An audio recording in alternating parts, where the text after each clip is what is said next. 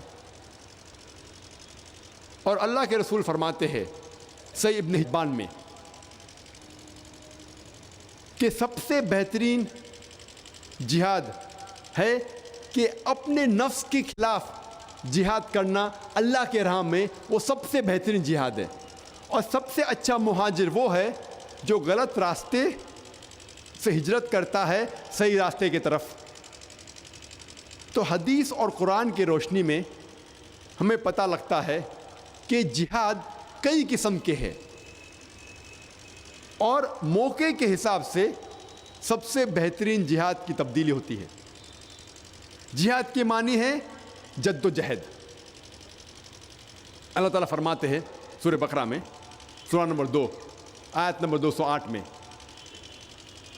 یا ایھا الذین آمنوا ادخلوا فی السلم کافہ، اے مومنو اسلام میں داخل ہو پورے طریقے سے، اور آپ شیطان کے نقش قدم پہ مت چلو. خطوات الشیطان، آپ خطوات الشیطان، شیطان کے نقش قدم پہ مت چلو. اللہ سبحانہ و تعالیٰ اکثر فرماتے ہیں کہ آپ شیطان کے نقش قدم پہ مت چلو. چند موقع پر اللہ تعالیٰ فرماتے ہیں کہ شیطان کے ساتھ مت چلو یا شیطان کی بات مت مانو، لیکن اکثر یہ فرماتے ہیں کہ شیطان کے نقش قدم پہ مت چلو. اس کی کیا معنی ہے جب اللہ تعالیٰ فرماتے ہیں کہ آپ شیطان کے نقش قدم پر مت چلو؟ مثال کے طور پہ اگر ایک عام مسلمان ہے، عام مومن ہے، اور اگر کوئی نوجوان لڑکی اس سے کہتی ہے کہ آؤ ہم رات ساتھ میں گزارے، وہ مسلمان کہیں گا رات ساتھ میں گزارنا حرام. فوراً اسے پتہ لگے گا یہ شیطان کی حرکت ہے. وہ کہیں گا بے شک یہ ہو ہی نہیں سکتا. اگر عام مسلمان ہے، عام مومن ہے، ایک نوجوان لڑکی کے ساتھ رات گزارنا حرام. لیکن وہی عام مسلمان، عام شخص، عام مومن، اگر کوئی لڑکی اسے ٹیلی فون کرتی ہے تو وہ کہیں گا کہ لڑکی سے ٹیلی فون پہ بات کرنے میں کیا حرج ہے، کوئی حرج نہیں ہے. تو وہ لڑکی سے ٹیلی فون پہ کئی بار گفتگو کرتا ہے. اس کے بعد لڑکی کہتی ہے کہ چلو کئی ساتھ میں چائے پئیں گے. تو وہ شخص سوچتا ہے کہ لڑکی کے ساتھ چائے پینے میں کیا حرج ہے، there's no problem. تو وہ لڑکی کے ساتھ باہر جا کے چائے پیتا ہے. کچھ وقت چائے پینے کے بعد لڑکی کہتی ہے کہ چلو ہم رات میں ساتھ میں کھانا کھائیں گے، کوئی ہوٹل میں، کوئی ریسٹورنٹ میں. لڑکی کے ساتھ ریسٹورنٹ میں کھانا کھانے میں کیا حرج ہے، کوئی حرج نہیں ہے، there's no problem. اس کے بعد جب لڑکی کہتی ہے کہ ساتھ میں ہوٹل میں رات گزاریں گے، وہ شخص کہتا ہے لڑکی کے ساتھ رات گزارنا ہوٹل میں کیا پرابلم، نو پرابلم، کوئی حرج نہیں. اسے کہتے ہیں خطوات الشیطان. یہ میری مثال ہے، قرآن مجید میں اس کا ذکر نہیں ہے. قرآن مجید میں اللہ تعالیٰ فرماتے ہیں کہ شیطان کے نقش قدم پہ مت چلو. یہ مثال ہے کہ آہستہ آہستہ شیطان لوگوں کو بہکاتا ہے. پہلے ٹیلی فون پہ بات کرنا کوئی حرج نہیں، نو پرابلم. ساتھ میں چائے پینا لڑکی کے ساتھ نو پرابلم، کوئی حرج نہیں. اس کے ساتھ رات میں کھانا کھانا کوئی حرج نہیں. اس کے ساتھ رات بتانا کوئی حرج نہیں. اسے کہتے ہیں خطوات الشیطان. تو اللہ تعالیٰ فرماتے ہیں یا ایھا الذین آمنو، اے مومنو ادخلوا فی السلم کافہ، اسلام میں پورے طور سے داخل ہو اور شیطان کے نقش قدم پر مت چلو. تو سب سے بڑا جہاد ہے اپنے نفس کے خلاف، جو شیطان ہمیں بھڑکاتا ہے اس کے خلاف جہاد کرنا سب سے بڑا جہاد ہے. اور اللہ کے رسول فرماتے ہیں صحیح مسلم میں کہ اگر کوئی بھی مومن غلط کام ہوتے ہوئے دیکھتا ہے تو سب سے پہلے اگر ہو سکے تو اپنے ہاتھوں سے اسے روکنا چاہیے. اگر اپنے ہاتھ سے نہیں روک سکتا تو اپنے زبان سے روکے. اگر اپنے زبان سے نہیں روک سکتا تو کم از کم اپنے دل میں کوسے. اور اگر کوئی بھی مومن کوئی بھی غلط کام کو دیکھ کے اپنے دل میں کوستا ہے تو وہ سب سے نیچے درجے کا مومن کہلاتا ہے. اگر کوئی غلط کام ہو رہا ہے تو اللہ کے رسول فرماتے سب سے پہلے ہو سکے تو اپنے ہاتھ سے روکو, ہاتھ سے نہیں روک سکتے تو اپنے زبان سے روکو, اپنے زبان سے نہیں روک سکتے تو کم از کم دل میں کوسو, اور اگر آپ دل میں کوستے ہیں تو وہ سب سے نیچے درجے کا مومن کہلاتا ہے. تو میرے حساب سے آج کے تاریخ میں, آج کے دور میں سب سے بہترین جہاد ہے کہ اسلام کا پیغام غیر مسلم تک پہنچانا. اللہ فرماتے ہیں سورہ آل عمران میں سورہ نمبر 3 آیت نمبر 110 میں, اللہ تعالیٰ فرماتے کنتم خیر امۃ اخرجت للناس, اے مسلمانوں آپ سارے انسانیت میں سب سے بہترین امت ہو. اللہ تعالیٰ ہمیں اتنا بڑا عہدہ دے رہے, اللہ is giving us a big honour, ایک بڑا عہدہ دے رہے ہیں. کہتے ہیں کہ ہم مسلمان ساری انسانیت میں سب سے بہترین امہ ہے. جب بھی کوئی عہدہ دیا جاتا ہے, جب بھی کوئی آنر دیا جاتا ہے, اس کے ساتھ ذمہ داری ہونا لازم ہے. مثال کے طور پہ ایک اسکول میں ایک پرنسپل کا عہدہ, ایک پرنسپل کا آنر ایک ٹیچر سے زیادہ ہے. ایک ٹیچر کا آنر, ایک ٹیچر کا عہدہ ایک پیون کے عہدے سے زیادہ ہے. لیکن جب بھی عہدہ یا آنر دیا جاتا ہے اس کے ساتھ ذمہ داری ہونا لازم ہے. اسی طریقے سے ایک اسکول میں ایک پرنسپل کی ذمہ داری ایک ٹیچر سے زیادہ ہے, ایک ٹیچر کی ذمہ داری ایک پیون سے زیادہ ہے. جب اللہ سبحانہ و تعالیٰ فرماتے ہیں کہ ہم نے مسلمانوں کو سارے انسانیت میں سب سے بہترین امت قرار دیا ہے, ہمارے لیے کوئی بھی ذمہ داری نہیں؟ جب اتنا اونچا عہدہ ہمیں اللہ سبحانہ تعالیٰ دے رہے قرآن مجید میں, ہمارے لیے ذمہ داری ہونا لازم ہے. اور اللہ سبحانہ و تعالیٰ ذمہ داری کا ذکر اسی آیت میں کرتے ہیں. سورہ آل عمران کی سورہ نمبر 3 آیت نمبر 110 میں اللہ تعالیٰ فرماتے تأمرون بالمعروف وتنہون عن المنکر وتؤمنون باللہ, کیونکہ ہم لوگوں کو اچھائی کی طرف بلاتے ہیں اور برائی سے روکتے ہیں اور اللہ سبحانہ و تعالیٰ پہ ایمان رکھتے ہیں. وتؤمنون باللہ, اللہ تعالیٰ کہتے ہیں کہ ہم مسلمان اس سارے انسانیت میں, سارے جہاں میں سب سے بہترین امت ہے کیونکہ ہم لوگوں کو اچھائی کی طرف بلاتے ہیں اور برائی سے روکتے ہیں. اگر ہم لوگوں کو اچھائی کی طرف نہیں بلاتے ہیں اور برائی سے نہیں روکتے ہیں تو ہم خیر امہ کہنے کے لائق ہی نہیں ہیں, ہم مسلمان کہنے کے لائق ہی نہیں ہیں. ہر مسلمان کا فرض ہے کہ وہ اسلام کی دعوت غیروں تک پہنچائے, ان کو حق کی طرف بلائے اور برائی سے روکے. اور کوئی بھی انسان کو جنت میں جانے کے لیے جو ایک چیز کی ضرورت ہے باقی چیزوں کے علاوہ, وہ ہے دعویٰ, غیر مسلمانوں کو دعوت دینا. اللہ تعالیٰ فرماتے سورہ العصر میں سورہ نمبر 103 آیت نمبر 1, 2, 3, اللہ تعالیٰ فرماتے والعصر ان الانسان لفی خسر الا الذین آمنوا وعملوا الصالحات وتواصوا بالحق وتواصوا بالصبر. اللہ تعالیٰ زمانے کی قسم کھاتے ہیں اور کہتے ہیں کہ آدمی خسارے میں ہیں, انسان خسارے میں ہے, صرف وہ لوگ جو 4 چیزوں پر عمل کرتے ہیں, صرف یہ شخص خسارے میں نہیں ہے. سب سے پہلے ایمان, پھر عمل صالحات اچھے اعمال, نمبر 3 وتواصوا بالحق لوگوں کو حق کی طرف بلانا, دعوت دینا, غیر مسلم کو حق کی طرف بلانا اور اصلاح کرنا مسلمانوں کے ساتھ, نمبر 4 وتواصوا بالصبر کہ لوگوں کو صبر کی طرف بلانا. اس سورے سے میں یہ پتہ لگتا ہے کہ کوئی بھی انسان کو جنت میں جانے کے لیے 4 چیزوں کی ضرورت ہے کم از کم. ایک ہے ایمان, دوسرا اچھا اعمال, تیسرا ہے دعوت دینا, غیر مسلم کو اسلام کی طرف بلانا, اور چوتھا نمبر ہے لوگوں کو صبر کی طرف بلانا. اگر ان چاروں میں سے ایک بھی چیز کی کمی ہے تو سورہ العصر کے حساب سے آپ جنت میں نہیں جائیں گے.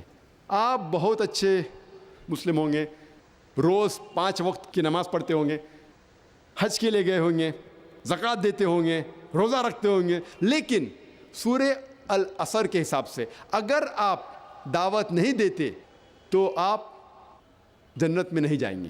صرف دعوت دینا بھی کافی نہیں, چاروں چیز ضروری ہے: ایمان, عمل صالحات, وتواصوا بالحق اور وتواصوا بالصبر.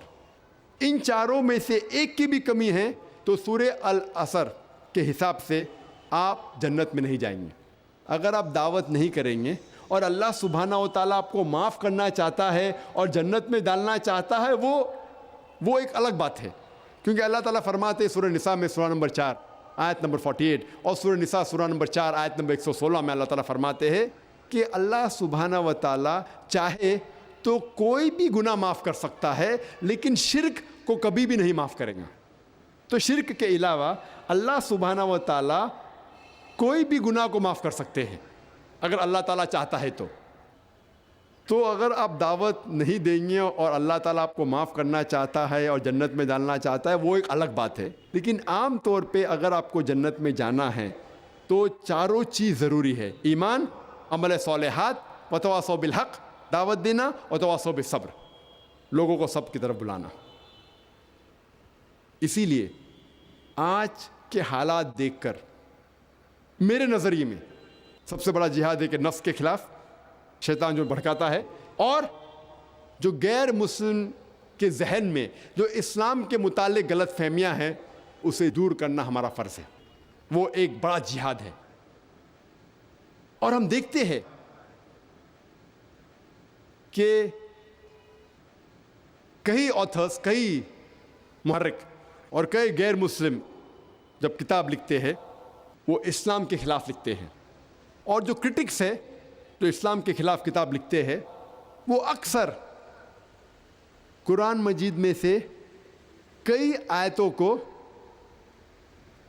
بنا کانٹیکس, آؤٹ آف کانٹیکس کوٹ کرتے ہیں, آؤٹ آف کانٹیکس حوالہ دیتے ہیں, آیتوں کو نکالتے ہیں اور بنا پس منظر, آؤٹ آف کانٹیکس, بیچ میں سے نکال کے اس کا ترجمہ کرتے ہیں اور لوگ کو غلط فہمی کا شکار بناتے ہیں اور کہتے ہیں کہ قرآن میں لکھا ہوا ہے کہ جب بھی آپ کوئی کافر کو دیکھو, جب بھی کوئی غیر مسلم کو دیکھو تو اس کا قتل کرو.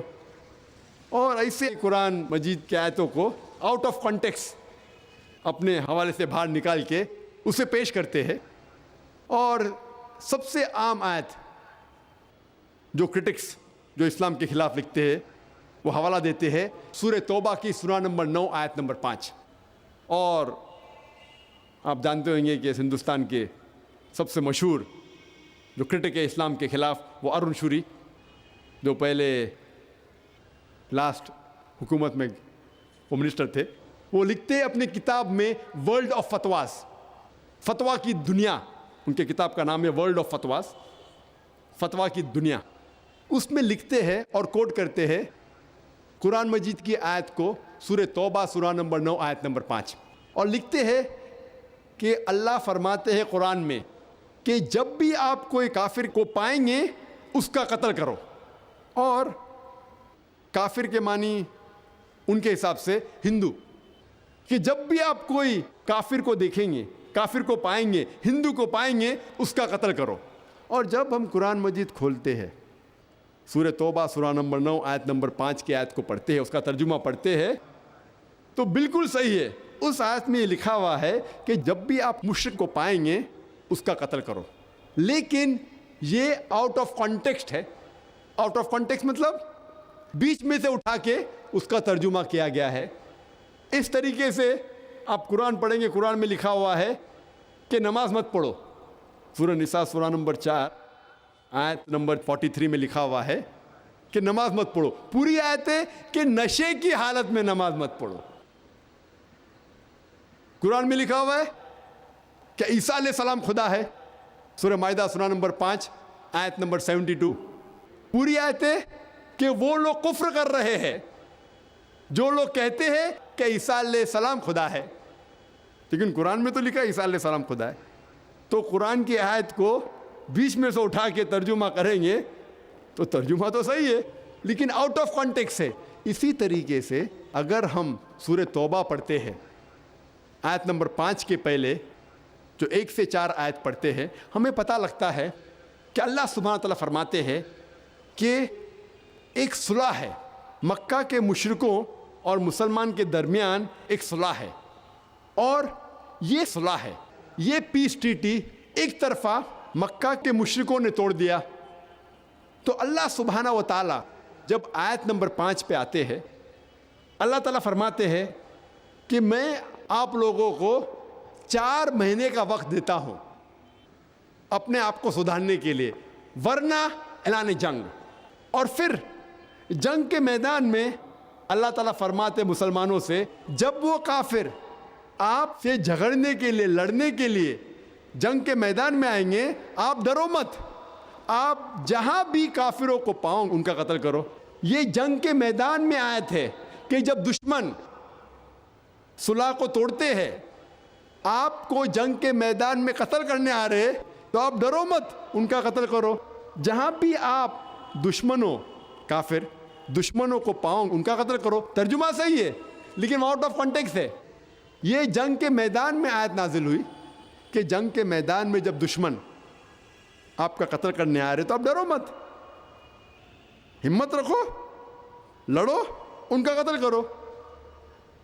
کوئی بھی سپاہ سالار اپنے سپاہیوں سے یہ نہیں کہیں گا کہ جنگ کے میدان میں بھاگ جاؤ، ہمت افزائی کے لیے ضرور کہیں گا ڈرو مت، لڑو، ضرورت پڑے تو دشمن کا قتل کرو۔ یہ عام بات ہے، کوئی نئی بات نہیں۔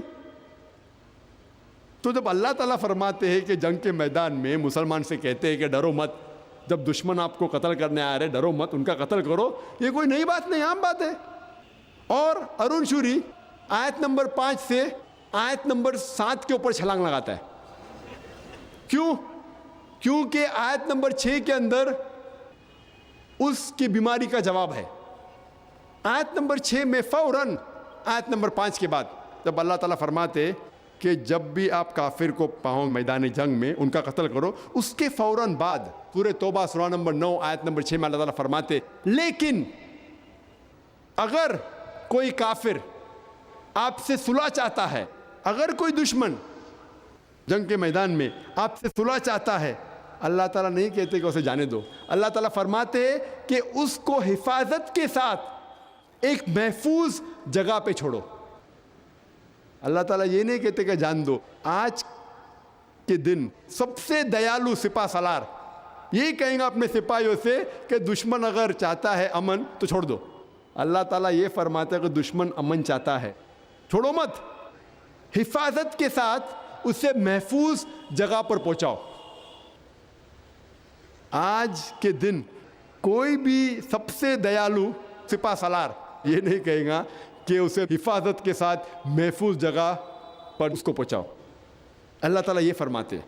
اور جب بھی آپ قرآن مجید میں آیت پائیں گے قتل کے بارے میں یا جنگ کے میدان میں بھی، اس کے فوراً بعد اکثر آپ یہ پائیں گے کہ صلح بہتر ہے، امن بہتر ہے۔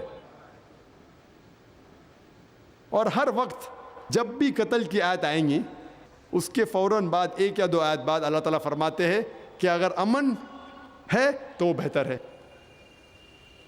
اور جب میں گلبرگہ میں تھا پچھلے ہفتے اتوار کو 6 دن پہلے میں گلبرگہ میں تھا اور ایک تقریر کر رہا تھا، ہندوازم اور اسلام میں یکسانیت۔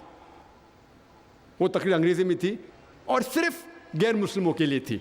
تو سوال جواب کے درمیان ایک ہندو مجھ سے پوچھتا ہے، کیا یہ صحیح بات ہے کہ آپ کے اللہ قرآن مجید میں فرماتے ہیں کہ مسلمان کو کافروں کا قتل کرنا چاہیے، اور کیا ہر ہندو کافر ہے؟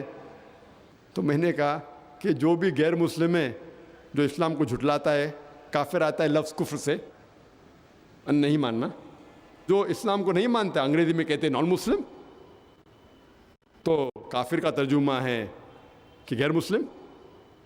اور میں نے اس کو یہی جواب دیا کہ یہ آیت آؤٹ آف کانٹیکسٹ کوٹڈ ہے، اور ایک عام سوال پوچھا کہ اتنے سال میں گلبرگہ شہر میں کوئی بھی مسلم نے آپ کو قتل کرنے کی کوشش کی؟ تو اس نے کہا نہیں۔ تو یہی ثبوت ہے کہ یہ غلط ہے۔ ماشاءاللہ گلبرگہ میں کئی اچھے پکے مسلمان ہیں، کس نے بھی آپ کو قتل کرنے کی کوشش کی؟ اس نے کہا نہیں۔ تو کیسا آپ کہہ رہے ہیں کہ فرض ہے مسلمان کو غیر مسلم کا قتل کرنا؟ یہ شیطانی حرکت ہے ان لوگوں کی جو قرآن مجید کے آیتوں کو آؤٹ آف کانٹیکسٹ، پس منظر کے باہر نکال کے کوٹ کرتے ہیں، اور وہاں کے غیر مسلمان الحمدللہ مطمئن ہو گئے کہ یہ بات جو کرٹکس لوگ جو اسلام کے خلاف کتاب لکھتے ہیں وہ بالکل غلط کہہ رہے۔ آج ہم دیکھتے ہیں کہ انٹرنیشنل میڈیا میں اسلام کے خلاف کئی باتیں کہی جا رہی ہیں، اور ایک آرٹیکل آیا تھا ٹائم میگزین میں۔ ٹائم میگزین بہت مشہور میگزین ہے نیو یارک کی، یو ایس اے کی۔ 16 اپریل کو 1979 میں ایک آرٹیکل اس میگزین میں آیا تھا جس میں لکھا تھا کہ 150 سال میں 1800 to 1950 سن 1800 سے سن 1950 کے درمیان اس 150 سال میں 60,000 سے زیادہ کتابیں اسلام کے خلاف لکھی گئی ہے۔ 60,000 سے زیادہ، یعنی آپ حساب لگائیں گے تو ہر روز ایک سے زیادہ کتاب اسلام کے خلاف لکھی گئی ہے اس 150 سال میں۔ اور 11 سپٹمبر 2001 کے بعد یہ تعداد بڑھ گئی ہے، کئی گنا بڑھ گئی ہے۔ اور ہم دیکھتے ہیں کہ میڈیا میں اگر کوئی مسلمہ حجاب پہن رہی ہے تو میڈیا کہتی ہے کہ اسلام عورتوں پہ ظلم کر رہا ہے، لیکن جب کوئی نن جو کرسچن سسٹر ہوتی ہے چرچ کے اندر، نن وہ جب اپنا سر ڈھانکتی ہے مسلمہ جیسی، تو لوگ کہتی ہے کتنی عزت دار عورت ہے۔ یہ ٹو فیس جیمٹن کیوں؟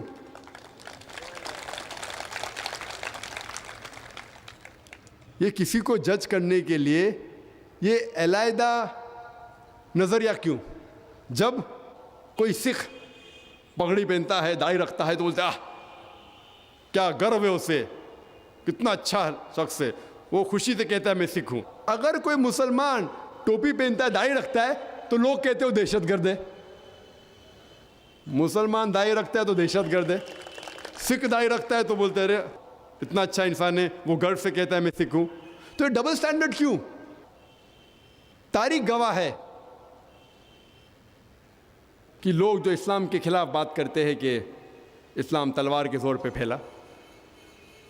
ایک شخص جس کا نام ہے راما کرشنا راؤ، وہ کتاب لکھتا ہے محمد صلی اللہ علیہ وسلم کی زندگی کے اوپر، اور اس کتاب میں ذکر ہے کہ ساری زندگی میں جتنے بھی جنگ محمد صلی اللہ علیہ وسلم نے لڑی، اکثر سیلف ڈیفنس میں، اپنے بچاؤ کے لیے، دونوں طرف 1018 انسان مرے، کل ملا کے 1018 انسان کا قتل ہوا۔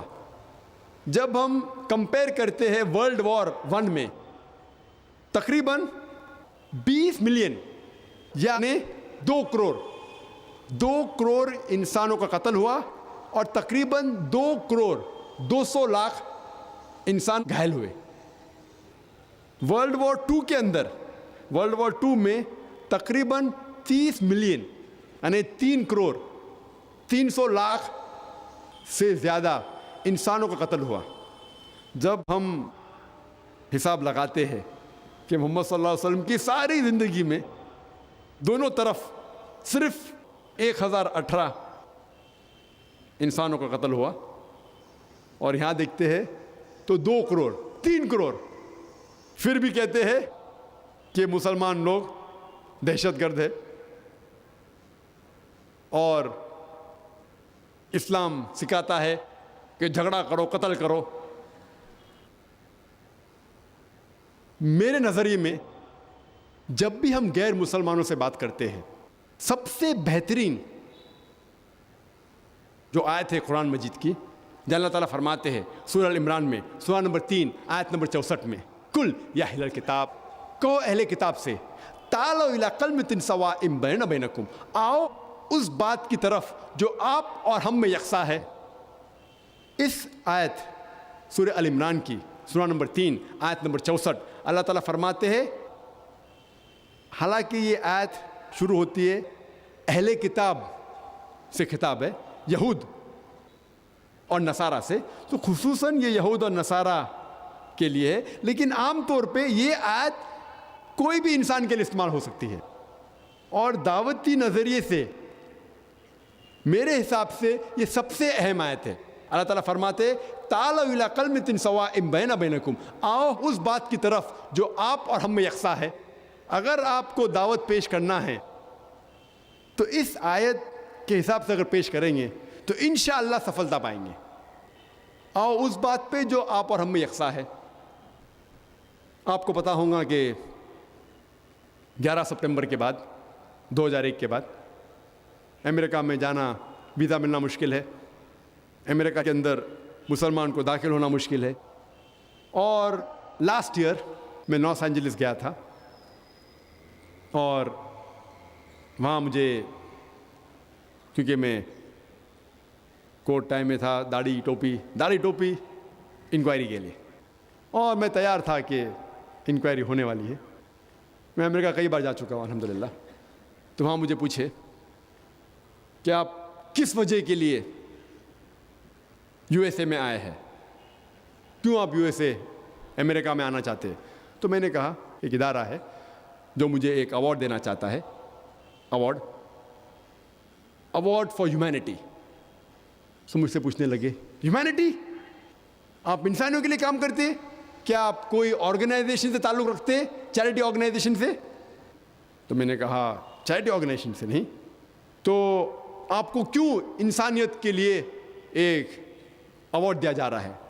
تو میں نے کہا کہ آپ کے بائبل میں لکھا ہوا ہے، عیسیٰ علیہ السلام فرماتے ہیں seek the truth and the truth shall free you, آپ حق کی تلاش کرو اور حق آپ کو آزادی دے گا۔ تو میرا پیشہ ہے حق پھیلانا، میں ایک دائی ہوں، میرا پیشہ ہے حق کی بات پھیلانا، کیونکہ میں حق کی بات پھیلاتا ہوں امریکہ میں بھی آ کے، اسی لیے لوگ نے مجھے یہ انعام دیا ہے۔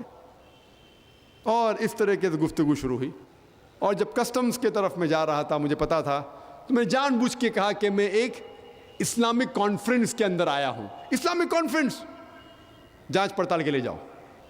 اور جب میری بیگ کھولتے ہیں تو انہیں ملتا ہے ایک لیکچر کی ویڈیو کیسٹ، جس کا موضوع آج کا موضوع تھا جہاد and terrorism and Islamic perspective, جہاد اور دہشت گردی اسلام کے پس منظر میں۔ تو کسٹم آفیسر مجھے پوچھنے لگا کہ آپ جہاد میں مانتے ہیں؟ میں بولا بے شک میں مانتا ہوں۔ عیسیٰ علیہ السلام بھی کہتے ہیں بائبل کے اندر کہ جدوجہد کرو، میں جدوجہد میں مانتا ہوں، آپ کے عیسیٰ علیہ السلام بھی کہتے ہیں۔ اور پھر وہ کہنے لگے کہ آپ مانتے کہ جھگڑا کرنا چاہیے، دیکھنا چاہیے کس کانٹیکس میں ہے، کیا وجہ کے لیے کوئی لڑنا چاہتے ہیں، لیکن آپ کے بائبل میں جھگڑے کے بارے میں ضرور لکھا ہوا ہے۔ اگر آپ پڑھیں گے book of Numbers chapter number 31، book of Numbers chapter 32، book of Leviticus chapter number 31، gospel of Luke chapter number 19، gospel of Luke chapter number 22، اور حوالہ دینے لگا میں۔ اور عیسیٰ علیہ السلام کہتے کہ یہ تلوار لو، اپنے شاگرد سے کہتے یہ تلوار لو اور جا کے لڑو، تو آپ کے عیسیٰ علیہ السلام کہتے کہ لڑو۔ اور اس طریقے سے جب میں بائبل کا حوالہ دینے لگا تو الحمدللہ وہاں 8-10 کسٹم آفیسر جمع ہو گئے، اور میں ایک چھوٹی سی تقریر دینے لگا۔ میں نے میرے آرگنائزر سے کہا، جو لوگ مجھے ایئرپورٹ پہ لینے آئے تھے، میں نے موبائل پہ فون کر کے کہا آپ فکر مت کرو، میں ذرا دعویٰ کر رہا ہوں، کیونکہ میں نے استعمال کیا قرآن مجید کی آیت تعالوا الی کلمۃ سواء بیننا بینکم، آؤ اس بات کی طرف جو آپ اور ہم میں یکساں ہے۔ مجھے جہاد کے بارے میں ہندو سے بات کرنے میں کبھی بھی مشکلات نہیں پیش آتی، کبھی بھی نہیں، اللہ کا فضل الحمدللہ۔ کیوں؟ کیونکہ میں ہندوؤں سے کہتا ہوں اگر آپ مہابھارت پڑھیں گے، مہابھارت اور قرآن کا اگر آپ مقابلہ کریں گے تو مہابھارت میں لڑنے کے جو ورسز ہے وہ قرآن مجید سے کئی زیادہ ہے۔ جی خوش آمدید دوستو، امید کرتا ہوں ویڈیو آپ نے پوری دیکھی ہوگی اور آپ کو پسند بھی آئی ہوگی۔ بھائیو دوستو، ملک آپ کا ایک ایسا گھر ہوتا ہے جس میں آپ بلا جھجک آپ رہ سکتے ہیں، آپ کاروبار بھی کر سکتے ہیں، آپ کو باقاعدہ ایک نیشنلٹی مل جاتی ہے، اور وطن سے محبت یہ ایمان کا تقاضا ہے۔ رسول اللہ صلی اللہ علیہ وسلم کی حدیث ہے کہ وطن سے محبت ایمان کا تقاضا ہے۔ وطن سے محبت کا اندازہ آپ اس بات سے لگائے کہ جب رسول اللہ صلی اللہ علیہ وسلم مکہ میں تھے اور مکہ سے ہجرت کرنے والے تھے تو اسی رات مکہ کی طرف منہ کر کے خطاب ہوئے کہ اے مکہ میرے شہر، مجھے آپ سے محبت ہے، میں آپ کو نہیں چھوڑ رہا، لیکن آپ کے لوگوں نے میرا جینا مشکل کر دیا، اس لیے میں مجبوراً آپ سے جا رہا ہوں مدینہ، اور انشاءاللہ جب وقت آئے گا تو میں دوبارہ واپس آؤں گا۔